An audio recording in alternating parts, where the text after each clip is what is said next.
തിരണ്ടി മീനാണ് അറുത്ത് വെച്ചിരിക്കുന്ന.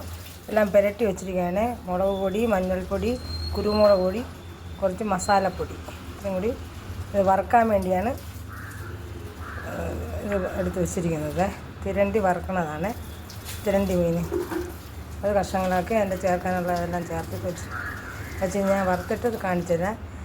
ബാക്കി കറി വയ്ക്കാൻ തിരണ്ടി മീൻ പൊരിക്കാൻ വെച്ചിരിക്കുകയാണ്.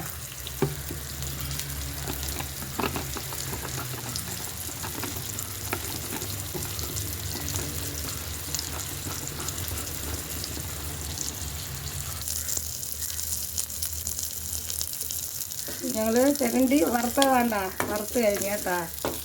നിങ്ങളെല്ലാവരും ഇതുപോലെ ചെയ്ത് നോക്കണം. തിരണ്ടി വാങ്ങുമ്പം കുറച്ചെടുത്ത് ഇങ്ങനെ ഞങ്ങൾ തീയൽ വെച്ച് അതിൻ്റെ കുറച്ചാണ് എടുത്ത് ഇങ്ങനെ വറുത്തത്.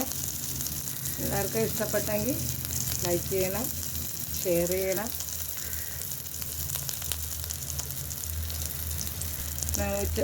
സ്പെഷ്യൽ ഇതാണ്. ഇതിനെ വറുത്തെടുത്ത് തീയൽ കൊണ്ട് ഇതിൻ്റെ അതെന്നാൽ കാണിച്ചല്ല നമ്മൾ.